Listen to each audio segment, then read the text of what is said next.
One of the biggest challenges for organizations employing information security practitioners is training. And this is even more true for training analysts responsible for doing things like investigating alerts or threat hunting. Creating relevant training examples is a time and resource consuming project. We built Investigation Ninja to help solve this very issue.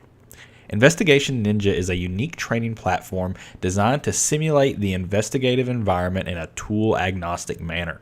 It's both a training and educational tool that can be used to help teach analysts investigation skills or keep their current skills sharp. It's also an evaluation tool you can use to evaluate new hiring or promotion candidates. Rather than me just telling you about Investigation Ninja, let me show you. I'm currently logged into Investigation Ninja as a normal user or a student or analyst, depending on what terminology you want to use.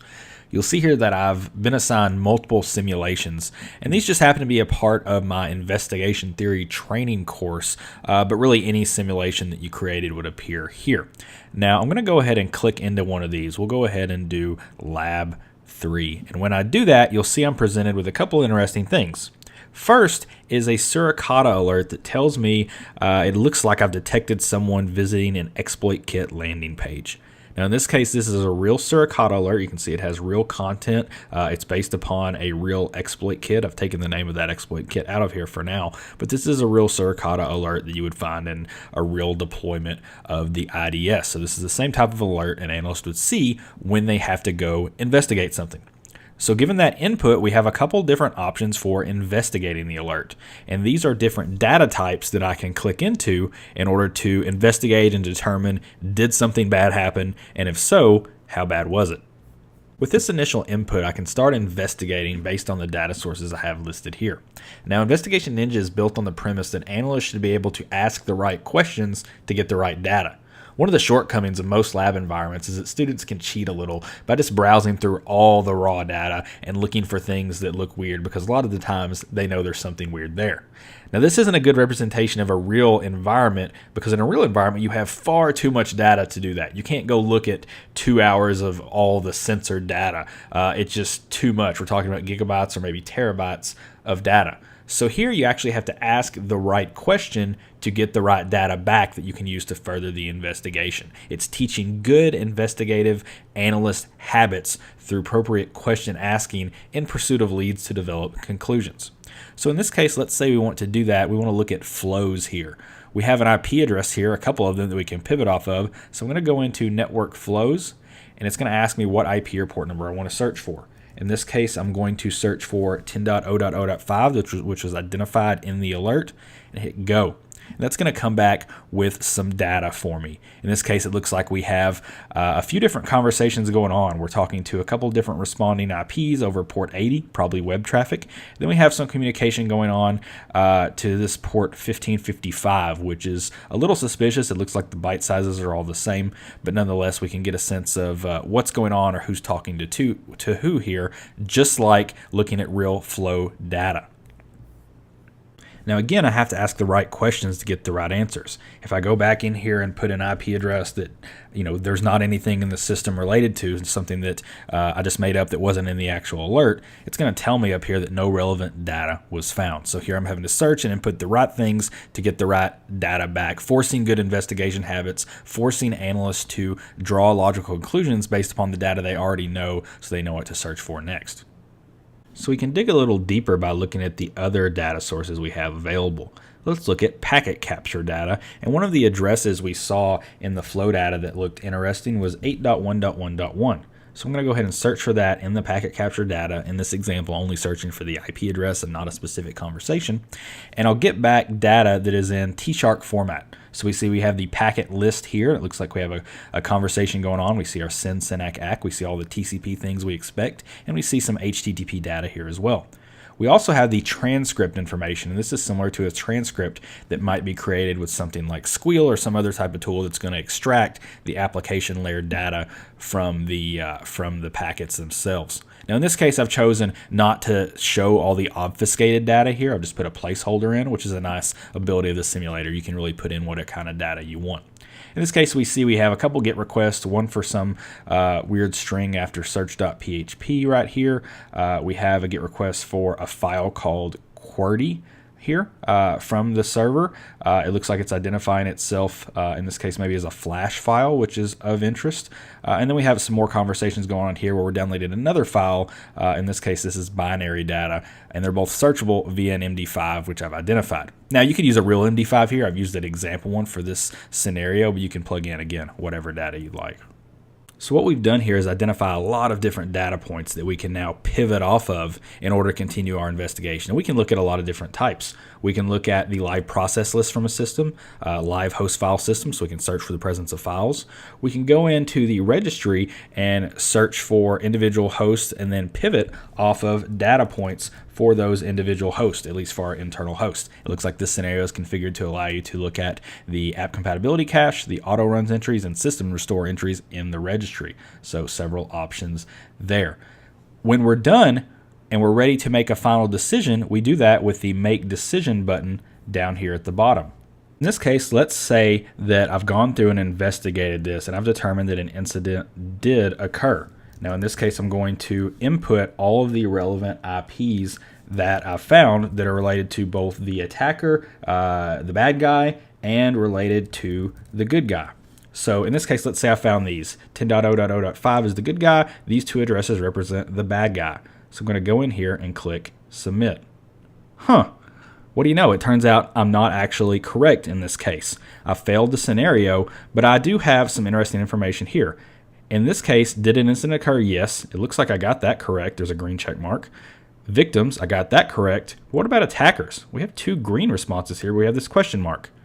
Well, if I hover over this, this tells me that the answer is correct but incomplete and that I need to dig deeper.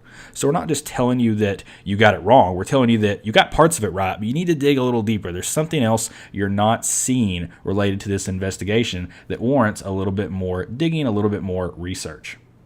Let's try this again, but this time with the correct answer. If I hit Submit now, what do you know? We get told, congratulations, we've completed the simulation successfully. And at this point, we're given a brief description of what went on here. So this is just a simple narrative description, and it can be as simple or as complex as you like. But it does allow the user to not only validate that they had the correct answer, but also that they understand the flow that the attacker went through in order to compromise the network in the case of this example, which was indeed representative of an incident. Now that we've finished the simulation, we can go back and review a report of all the actions we took. And you see here on the screen, we have a couple different ways to display those actions. First of all, we have the timeline view here, which shows a sequential order of all of the actions taken. So you can see where I looked at the network flows, where I looked at packet capture, when I pivoted to the live process list, and then when I went to the OSINT screen and queried the file reputation before finally inputting a final disposition and finishing the scenario. Now, we're in a timeline view here, but down at the bottom, we can actually see the same data viewed in a simple text table, so you can view it linear in that way, which is a little bit easier when you have a lot of investigative actions to review. Now we have another couple of pieces of information here that are useful. For one, we have the completion time. This was a really quick one. I only spent 1 minute and 15 seconds. And it tells me that this compares to an average time of 4 hours, 39 minutes, and 9 seconds for people who also self-reported their skill level as a beginner. So we track skill levels that are self-reported, and then we compare the completion times against those to give people a little bit of a benchmark of how they're doing. Now, of course, we want accuracy beyond just speed, so we do track the answers here as well, and if any hints were used.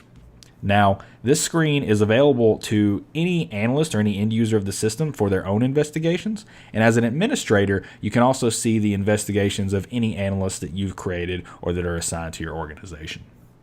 One of the best parts about Investigation Ninja isn't just that it can deliver these simulations, it also allows you to build them directly in the interface. So here I'm logged in as an administrator and I'm looking at a list of a bunch of different simulations. I can copy one of these and start by editing it directly, or I can go down here and create a new simulation. And you'll see there's some default data filled in here, but you can go in and do whatever you want. I can give these a name, I can put a description in, And here in this light blue box, I can put in whatever the initial input is. So I could say that this is a snort alert, and I could click in here and put alert data in as needed. From here, I can begin data sources in this green area. And to do that, I just click Create Option, and it gives me an option for whatever data source I want to add.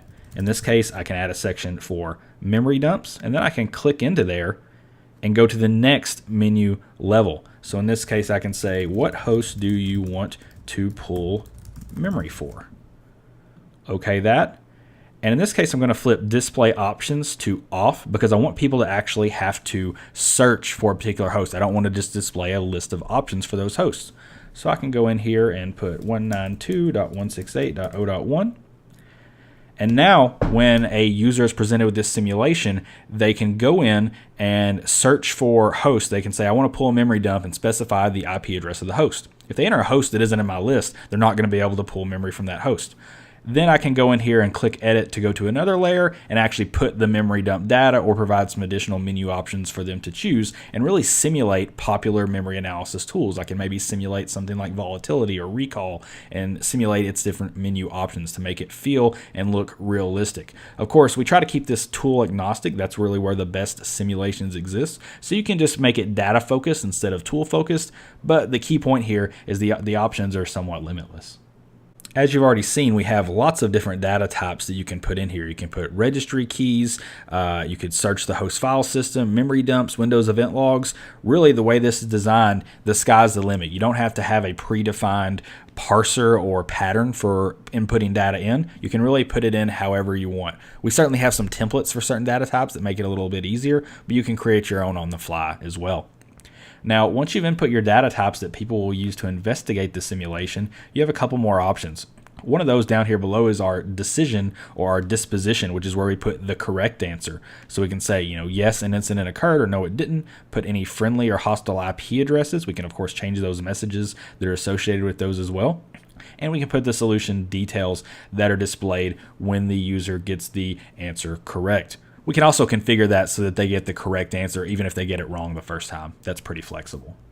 Finally, we have a built-in hint system in Investigation Ninja. So we can go in here and create a hint, give it a name, we'll just leave it as hint 1, and tell someone, hey, make sure to check out passive DNS data.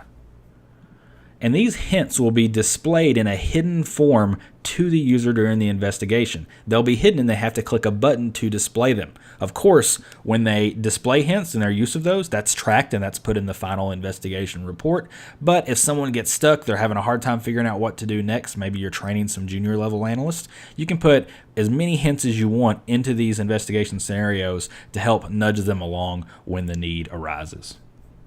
And that's really it. All that's left for me to do is take my completed simulation and assign it to any analyst I want to be able to access it. In this case, I'm on the Manage User screen, and I've selected my own user account, Chris Sanders, and I can go to Assign Simulations, and I have Test Sim down here at the bottom. I'll hit the check mark, and you'll see that Test Sim has been assigned to one user.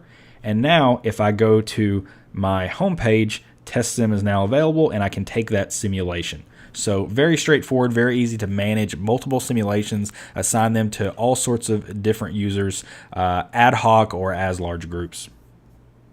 That's going to bring us to the end of our demonstration of all the great Investigation Ninja capabilities that make it an awesome tool for training and educating analysts as well as evaluating new analysts. Investigation Ninja is available as a hosted solution and can be offered for individual access to pre-built simulations or as a platform for the development of custom training or assessment. Investigation Ninja is used by security operations centers, managed security service providers, and universities to facilitate investigation training and simulation. If you'd like to learn more about Investigation Ninja or to receive a quote, please don't hesitate to contact us at info@appliednetworkdefense.com. Thanks for taking the time to go through this demo with us, and we hope you have a great rest of your day.